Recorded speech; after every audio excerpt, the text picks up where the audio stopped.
World this is Sami Hadiyal સેમ ટોકના વિડીયોમાં આપનું સ્વાગત છે।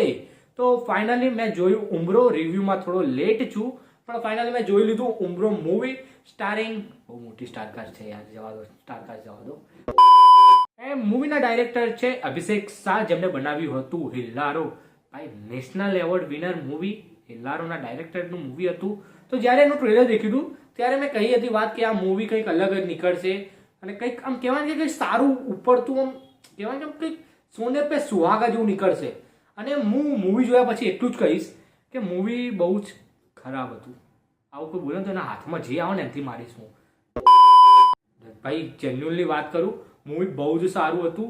તો હવે ચાલો મૂવીની વાત કરી લઈએ આગળ। મૂવીનો કોન્સેપ્ટ કંઈક એવો છે કે જેવું ટ્રેલરમાં બતાવ્યું હતું કે 7 સ્ત્રીઓ છે, સેમ ટુ સેમ હિલ્લારો જેવું ભાઈ આ તો। મેં ટ્રેલર રિવ્યુમાં પણ કીધું હતું કે 7 સ્ત્રીઓની અલગ અલગ વાત હશે અને દરેકની અલગ અલગ વાત ને દરેકના અલગ અલગ પ્રોબ્લેમ, અને એક માની, એક છોકરીની, એક પત્નીની, દરેક સ્ત્રીની જે રીતે લાગણીઓ, જે રીતે એમના જીવનમાં પડતી પ્રોબ્લેમ, એમની તકલીફો એ જે રીતે મૂવીમાં બતાવવામાં આવી છે, આમ કહેવાય ને કે બહુ જ એટલે આમ સારી અને બ્યુટીફુલ રીતે એ મૂવીમાં ઉતરીને આવી છે અને છલકી રહ્યું છે મૂવીમાં। આ મૂવી પત્યા પછી પણ મને એવું ફીલ થયું કે આ મૂવી કેમ આટલું જલ્દી પતી ગયું, ભાઈ હજુ કંઈક બતાય, હજુ કંઈક બતાય। મને એટલું ખરેખર લિટરલી એ વસ્તુ ફીલ થઈ, કારણ કે મૂવીના જે ઇમોશન છે એની સાથે હું એટલો હદ સુધી આમ કનેક્ટ થઈ ગયો ને ભાઈ કે મને એના દરેક ઇમોશન ફીલ થવા લાગ્યા કે આ છોકરી જોડે આ વસ્તુ થઈ, મતલબ જે કેરેક્ટરો છે એ કેરેક્ટરની દરેકની પ્રોબ્લેમ જોડે હું રિલેટ થવા લાગ્યો કે આ પ્રોબ્લેમ્સ આમની જોડે થાય છે, આમની જોડે આ પ્રોબ્લેમ થાય છે, તો આ લોકો કઈ રીતે ટેકલ કરે છે। મૂવીના જે ડાયરેક્ટર છે એ ડાયરેક્ટર ભાઈ અભિષેક શાહ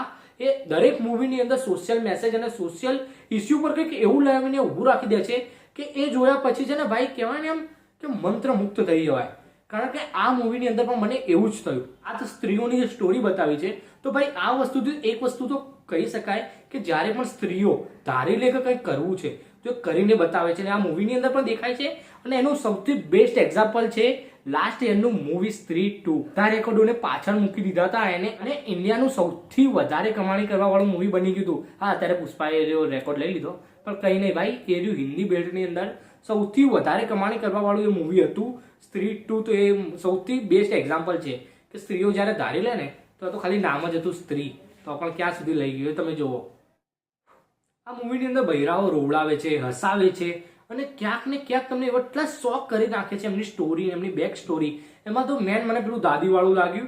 એના સિવાય પણ દરેક સ્ત્રીની જે અલગ અલગ પ્રોબ્લેમ, અલગ અલગ એમની જે બેક સ્ટોરી ને એમનું લંડન આવવાનું કારણ અને દરેક વસ્તુ જે બતાવી છે એ બહુ જ મસ્ત રીતે બતાવવામાં આવી છે। અને લંડન ભાઈ ખરેખરમાં લંડનના જે સિનેમેટિક શોટ્સ લીધા છે ભાઈ, મૂવી પત્યા પછી પણ મેં જેમ પહેલા કીધું કે ભાઈ હજુ કંઈક બતાવો, ખરેખરમાં ભાઈ એવું ફીલ થાય એ રીતનું મૂવી બનાવ્યું છે।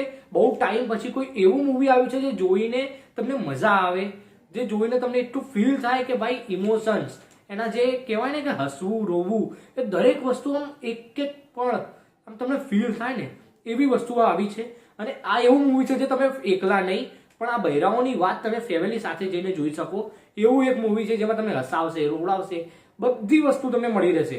બહુ જ મસ્ત મૂવી છે ભાઈ ઉમરો, મેં જોયું। હું આ મૂવીને આપવા માંગીશ 4.5 આઉટ ઓફ 5 સ્ટાર। બહુ જ મસ્ત મૂવી છે ભાઈ, ના મિસ કરો આ મૂવીને।